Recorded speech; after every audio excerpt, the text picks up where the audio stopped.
Hello. So I'm here in front of the fireplace. Everything's backwards on the camera. That Tyler has been working on over the Christmas break. And he wanted me to actually just give a teeny bit of explanation about some stuff with the house and the house projects and the blog. In my last blog post a couple weeks ago, I mentioned that I was going to cease doing any blog posts and kind of leave them for the early spring through the early fall. We are working really hard to pay off our mortgage very fast. And by we, I do mean Tyler taking on a lot of extra jobs, which is why I get to see him maybe a few hours a week, and that's about it. One of the reasons that has become a priority for us now has to do with the house.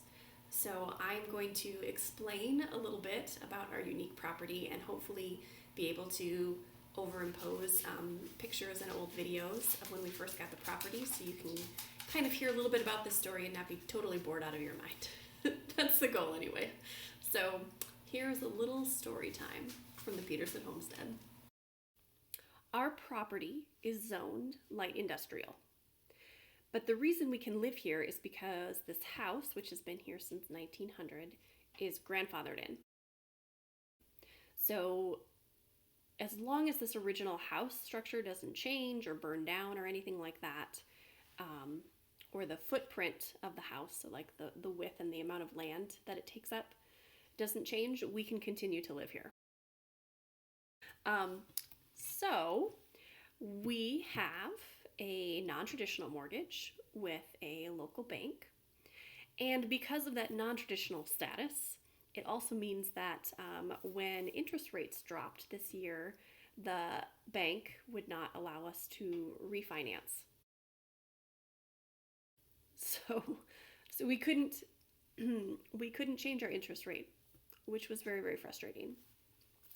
And there's a lot of other little details that I could explain about all of this, but I'm not going to go into all of that.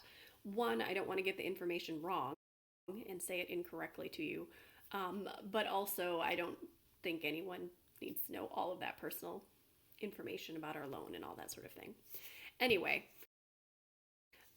we had hoped we'd be able to get to refinance because of our history that we have accumulated with the bank and how we've paid our mortgage so far, and a line of credit we took out when we were first working on the house in the beginning. But apparently, no. Oh, and because we don't have that much left to pay off. So we decided to shift from working on big projects to get done in the house, and instead to just pay off the mortgage as quickly as possible. So when I said that I won't be writing as many blog posts, one of the reasons is because instead of taking the money we usually use to work on little things at the house, we're just going to be paying everything down as much as possible so that we can get out of our mortgage and then have the time and the money to do whatever we need to do.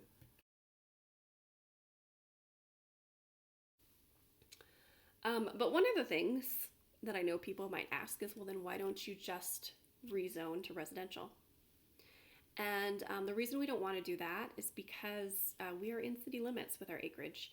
And so residential properties have certain requirements or rules or regulations about structures that are built on the property. So for Tyler to be able to have his workshop or, an extra potting shed for me or a little greenhouse or, whatever, whatever we decide we want out here, we can't do that if we're zoned residential. So it is advantageous for us to keep the awkward light industrial zoning for this place so that we can build whatever we would like to build out here.